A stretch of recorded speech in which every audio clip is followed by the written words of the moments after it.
ఉదయం నుంచి ఉమ్మడి కృష్ణా జిల్లాలో ధాన్యం కొనుగోలు విషయంలో పౌర సరఫరాల శాఖ నుంచి క్షేత్రస్థాయిలో వ్యవసాయ శాఖ, అదేవిధంగా రెవెన్యూ సిబ్బంది, స్థానికంగా ఉన్న గౌరవ శాసనసభ్యులు కుమార్ గారు మామూలు నుంచి, అదేవిధంగా గుడివాటి నుంచి రాము గారు ఒక రైతుకి భరోసా ఇవ్వాల్సిన ఒక సందర్భంలో ప్రభుత్వం మీ వెంట ఉంది, అధైర్యపడబాకండి.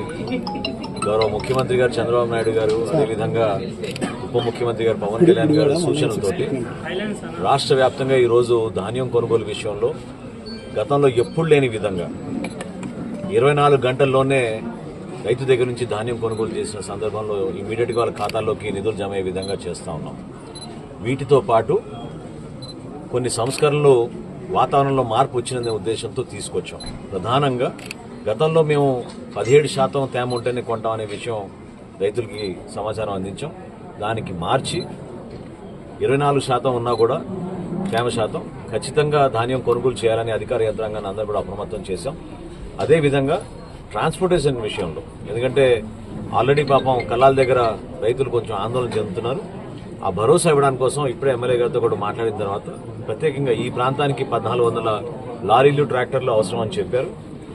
స్థానికంగా ఉన్న అధికార యంత్రాంగంతో మాట్లాడి ఖచ్చితంగా సాయంత్రానికల్లా కనీసం 30 మెట్రిక్ టన్నులు మనం గుడివాడ ప్రాంతంలో ధాన్యం కొనుగోలు చేసే విధంగా అన్ని ఏర్పాట్లు చేస్తున్నాం. ఎక్కడ ఏ సమస్య వచ్చినా కూడా ప్రభుత్వం నుంచి మేము అందరం కూడా సిద్ధంగా ఉన్నాం. సమస్య పరిష్కారం కోసం, రైతుకి అండగా నిలబడడానికి కోసం ఊహించని విధంగా మేము నిలబడుతున్నాం. ఉదాహరణకి రైస్ మిల్లర్లు బ్యాంక్ గ్యారంటీలు కూడా కట్టలేని పరిస్థితి. ఎందుకంటే గతంలో 1650 కోట్లు బకాయిలు వదిలేసి వెళ్ళారు రైస్ మిల్లర్లకి. ఆ పరిస్థితిని అధిగమించి ఒక 200 కోట్లు మొన్న ఇచ్చాం. ఈ రోజున మళ్ళీ 120 కోట్లు వాళ్ళకి చెల్లించాల్సిన బకాయిలో రైస్ మిల్లర్స్కి ఇచ్చాం. ఈ రోజు కొత్త ఆలోచనతోటి 1:2 చొప్పున వాళ్ళకి బ్యాంక్ గ్యారంటీలతో వాళ్ళకి ఇబ్బంది కలగకుండా ఉండడానికి కోసం రైస్ మిల్లర్స్ కూడా వెసులుబాటు కల్పించాం. జీపీఎస్ లేకుండా ట్రాక్టర్లు కానివ్వండి, లారీలు కానివ్వండి సరుకు తరలించుకునే విధంగా ఆ వెసులుబాటు కూడా కల్పించాం. దయచేసి నేను రైతు సోదరులందరూ కూడా కోరేది ప్రభుత్వం పక్షాన, దయచేసి మీరు కష్టపడి పండించిన ధాన్యానికి కనీస మద్దతు ధర తప్పకుండా రావాలి. అది ప్రభుత్వం ద్వారానే మీకు అందించగలుగుతున్నాం. ఈ రోజున మీరు రైతు సహాయ కేంద్రాల్లో సంప్రదించండి. మీరు నమోదు చేసుకుంటే స్థానికంగా ఉన్న అధికార యంత్రాంగం మీకు అందుబాటులో ఉండి అక్కడే మీకు కల్లాల దగ్గర గోనె సంచులు, అదేవిధంగా హమాలీలు, ట్రాక్టర్లు, లారీలు అన్ని ఏర్పాటు చేసి రేపు సాయంత్రం లోపు సరుకు ప్రత్యేకంగా మన జిల్లాలో ఎక్కడ కూడా ఇబ్బంది లేకుండా మేము తరలించడానికి సిద్ధంగా ఉన్నాం. మీరు అధైర్యపడబాకండి. వాతావరణంలో కూడా మనం అనుకున్నంత మార్పు రాకపోవచ్చు. అయినా కానీ మీకు అన్ని విధాలుగా అండగా నిలబడడానికి ప్రభుత్వ పక్షాన స్థానికంగా గౌరవ శాసనసభ్యులు అందరం కూడా ఒకే మాట మీద నిలబడి ఉన్నాం. మీరు ఈ పరిస్థితుల్లో కూడా దళారులు మాత్రం మీరు ప్రోత్సహించకుండా ప్రభుత్వం ఏర్పాటు చేసిన ఈ వ్యవస్థని మీరు ఉపయోగించుకోమని ఈ సందర్భంగా కోరుకుంటున్నాం. సార్, తేమ శాతం పరిశీలించే మిషన్స్ సరిగ్గా పనిచేయడం లేదు, దానివల్ల వ్యత్యాసం వస్తుంది, గిట్టుబాటు ధర రావట్లేదంటే రైతులు. దాదాపు మనకి ఇక్కడ ఉన్న 177 రైతు సహాయ కేంద్రాల్లో కూడా బహుశా ఎక్కడైనా చిన్న చిన్న సందర్భాల్లో కొన్ని టెక్నికల్ ఇష్యూస్ ఉండొచ్చు. తప్పకుండా మా దృష్టికి వస్తే ఇమీడియట్గా వాటిని రెక్టిఫై చేస్తాం. ఇవన్నీ ఈ మెషిన్స్ అన్ని కూడా క్యాలిబ్రేట్ చేసాం, క్వాలిటీ చెక్ చేయించాం. ఎక్కడైనా పొరపాటు ఉన్నా కూడా ఇప్పుడున్న పరిస్థితుల్లో మాత్రం ఆందోళన చెందకుండా మీరు దయచేసి అధికారులు కూడా మేము ఆల్రెడీ ఆ విధంగా సూచనలు చేశాం. ఇమీడియట్గా రైతుకు ఒక నమ్మకం కలిగే విధంగా, తనకున్న ఇబ్బందిని తగ్గించే విధంగా ధాన్యం కొనుగోలు విషయంలో ఎక్కడ కూడా వెనకడుగు వేయకుండా ముందుకెళ్ళమని చెప్పాం. చిన్న చిన్న లోపాలు ఎక్కడ ఉంటే వాటిని సరి చేసుకుంటాం తప్ప రైతును మాత్రం ఇబ్బంది పెట్టాం. తడిసిన ధాన్యాన్ని కూడా మీరు ప్రభుత్వం నుంచి కొనుగోలు చేసేది ఏమన్నా సార్? చెప్పా కదండి, 17% ఉన్న తేమ శాతాన్ని 20% వరకు చాలా వరకు చోట్ల తడిసిపోయి ఉంది. 24-25% అయినా కూడా పర్లేదు, తప్పకుండా తీసుకుంటాం. వాతావరణంలో కొంచెం మార్పు వచ్చిందని టెన్షన్ పడుతున్నారు తప్ప ఇంకా ఏ విధంగా ఆందోళన చెందాల్సిన అవసరం లేదు. దానికి అన్ని విధాలుగా మేము సిద్ధంగా. ధాన్యం కొనుగోలు విషయంలో రైతులకు ఒక భరోసా నింపడానికి కోసం ప్రత్యేకంగా ఉమ్మడి కృష్ణా జిల్లాలో రైతులకు ఒక వెసులుబాటు కల్పించి జిల్లా వ్యాప్తంగా ఎక్కడైనా సరే ఏ రైస్ మిల్కైనా వాళ్ళు సరుకు కొనుక్కునే విధంగా కష్టపడి పండించిన ధాన్యానికి వాళ్ళకి గిట్టుబాటు ధర వచ్చే విధంగా ప్రభుత్వానికి అన్ని విధాలుగా మేము చర్యలు తీసుకుంటాం. అందులో ముఖ్యమైన సంస్కరణలు మేము తీసుకొచ్చింది ఏంటంటే, మొట్టమొదటిది రైతు ఏ మిల్లుకైనా తీసుకెళ్లి తన సరుకును అమ్మవచ్చు.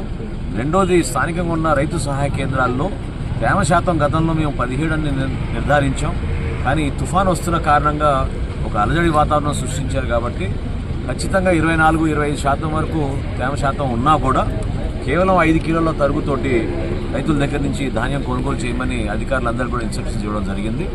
మిల్లర్లకు కూడా బ్యాంక్ గ్యారెంటీలు చాలామంది కట్టలేదు, వాళ్ళకు కూడా వెసులుబాటు కల్పించి 1:2 రేషియో చొప్పున మిల్లర్లు కూడా అవకాశం కల్పించాం. స్థానికంగా ఉన్న అధికారులు నిన్న 600 మెట్రిక్ టన్నులు ఇక్కడ పామర్ నియోజకవర్గంలో ప్రత్యేకంగా 600 మెట్రిక్ టన్నులు చేస్తే ఈరోజు 1000 మెట్రిక్ టన్నుల వరకు సిద్ధమయ్యాం. దానికి కావాల్సిన రవాణా సదుపాయాలు కూడా లారీలు కానివ్వండి, ట్రాక్టర్లు కానివ్వండి, అక్కడ కూడా కొత్త సంస్కరణ తీసుకొచ్చాం. ఎందుకంటే ఒకేసారి ఒత్తిడి ఎక్కువ ఉంది కాబట్టి GPS లేకపోయినా కూడా ఈ ట్రాక్టర్లు లారీలని ఉపయోగించుకుని స్థానికంగా ఉన్న దగ్గరలో ఉన్న మిల్లు, అదేవిధంగా జిల్లా దాటి వెళ్లాల్సిన అవసరం ఉన్నా కూడా, అటువంటి పరిస్థితులు ఉన్నా కూడా ఖచ్చితంగా వాళ్ళకి ఇబ్బంది లేకుండా జిల్లా దాటి వెళ్ళి కూడా వాళ్ళు ఈ నిధులు మేము చెల్లించే విధంగా ఒక అద్భుతమైన కార్యక్రమం చేసుకుంటూ ముందుకెళ్తున్నాం. ఎవరు ఆధారపడే అవసరం లేదు. వాతావరణం కూడా ఖచ్చితంగా నా అభిప్రాయం కొంచెం మారబోతుంది, ఇబ్బంది ఉండదు. ధైర్యంగా మీరు కోతలు చేసుకున్న తర్వాత స్థానికంగా ఉన్న రైతు సహాయ కేంద్రాల్లో మీరు అధికార యంత్రాంగాన్ని మీకు అప్పచెప్తే మీకు మంచి రేటు, దళారులు కాకుండా దయచేసి ప్రభుత్వానికే మీరు అమ్మే విధంగా చేయమని మనస్ఫూర్తిగా రైతులందరూ కూడా కోరుకుంటున్నారు. సంచుల ఏర్పాట్లు కూడా జరిగినాయి, ఖచ్చితంగా జరిగినాయి. గోతాల్లో ఎక్కడ కూడా లోటు లేదు. ప్రతి మండలంలో కూడా మేము ఆ విధంగా పర్యవేక్షిస్తున్నాం. జిల్లాలో 30,000 గన్నీస్ నిన్న పంపించాం, ఇవాళ కూడా పంపించాం. అదేవిధంగా ప్రతి నియోజకవర్గంలో కూడా ప్రతి మండలానికి ఎన్ని కావాలో చూసుకుని దాని ప్రకారంగా ఎక్కడ ఇబ్బంది లేకుండా మేము వేల సంఖ్యలో మేము గోతాలు కూడా తరలించడం జరుగుతుంది. 13,000 అవైలబుల్ ఉన్నాయి. సార్ ఇప్పటివరకు ఎంత దాన్ని కొనుగోలు చేశారు సార్? ఏమండి చెప్తా. ఇప్పుడు రాష్ట్ర వ్యాప్తంగా నిన్న సాయంత్రం వరకు జిల్లా రాష్ట్ర వ్యాప్తంగా 1,300 కోట్ల రూపాయలు వెచ్చించి ధాన్యం కొనుగోలు చేశాం. మన జిల్లాలో ప్రత్యేకంగా 110 కోట్ల రూపాయలు నిన్న సాయంత్రానికి మనం ఇప్పటివరకు కొనుగోలు చేశాం. వివరాలు ఇంకా మీకు ఇంకో గంటలోపు ఇంకోసారి నేను ప్రెస్ మీట్ పెట్టడం తప్పకుండా మీకు ఇస్తాను. కానీ ఎక్కడ కూడా లోటు లేకుండా ప్రతి ఒక్కరికి అందుబాటులో ఉండేటట్టు ఈ కార్యక్రమాన్ని ముందుకు తీసుకుంటాం. ట్రాన్స్పోర్ట్ కొంచెం ఇబ్బంది పడుతున్నారు. ఏమి ఇబ్బంది